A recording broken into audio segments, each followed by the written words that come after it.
सत्ता में बैठे लोगों को बेनकाब करने की बात करता है और हकीकत बयान करता है। निर्डरता से बिना डरे हुए सदन के अंदर सदन के बाहर भी बात को रखता है। कहीं ना कहीं साजिशपूर्ण तरीके से उन लोगों पर दबाव बनाया जा रहा है और बात आज एक व्यक्ति विशेष की भी नहीं है, बात पूरे व्यवस्था को जिस प्रकार से दूषित किया जा रहा है और एक लोकतंत्र के अंदर जो न्याय होना चाहिए, खुलेपन से बात करने की आज़ादी होनी चाहिए और एक टकराव का, नफरत का जो माहौल बन रहा है, अलग अलग एजेंसीज़ का दुरुपयोग किया जा रहा है, संस्थाओं को कमज़ोर किया जा रहा है, ये हमारे भारत के लोकतंत्र के लिए कोई शुभ संकेत नहीं है। इसी को देखते हुए पूरे देश भर में आज कांग्रेस पार्टी ने ये एक दिन का मौन व्रत रखा है, देश के लोगों को जागरूक करने के लिए। ये संदेश जन जन तक पहुँचे कि लोकतंत्र में जो हमारी आस्था है वो बरकरार रहे।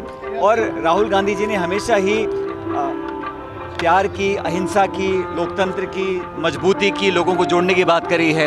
उनको भी टारगेट कर कर जिस तरह का उनके साथ जो घटनाक्रम बीता है वो हम सबके सामने है, लेकिन हम लोग पीछे हटने वाले नहीं हैं। अपनी बात को मजबूती से रखेंगे, हर मोर्चे पर सामना करेंगे और जनता के बीच में जाएंगे, क्यों अंततः लोकतंत्र में जनता और वोट सबसे बड़ी ताकत है। और मुझे लगता है कि लोगों का जो आज मन हटा है भाजपा की, केंद्र की सरकार से, उसका भी लाभ कहीं ना कहीं कांग्रेस पार्टी को मिलेगा। जानते हो, अभी कुछ दिन पहले दिल्ली के अंदर खड़गे जी ने, राहुल गांधी जी ने एक मीटिंग बुलाई थी, प्रदेश के सब नेता वहाँ मौजूद थे और सब ने मिलकर निर्णय लिया है कि इस बार हम इस परिपाटी को तोड़ेंगे, कांग्रेस की सरकार रिपीट यहाँ पर होगी।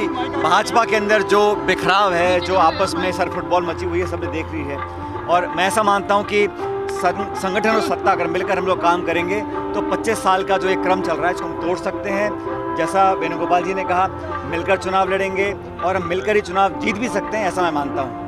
आप जानते हो, जिन मुद्दों को लेकर मैंने अपनी बात को उठाया था वो मुद्दे थे, पेपर लीक पर कार्रवाई हो, जो हमारा पब्लिक सर्विस कमीशन है वहाँ पर जो सदस्य बनते हैं उनके लिए कोई ना कोई पुख्ता मापदंड हो, पारदर्शी तरीके से उनकी नियुक्ति हो, क्योंकि वहीं से पेपर भी सेट होते हैं, इंटरव्यू भी होते हैं। इसलिए मैंने पेपर लीक के ऊपर जो बात रखी थी, आरपीएससी मेंबरशिप जो हमारे मेंबर बनते हैं उनकी सदस्यता कैसे बनी जाए, क्या मापदंड तय किए जाएं, उसमें बात रखी थी। और करप्शन को लेकर मैंने बात रखी थी। तो तीनों बातों पर पार्टी सरकार में सहमति है और आने वाले सत्र के अंदर इस पर नियम कानून भी बनेंगे।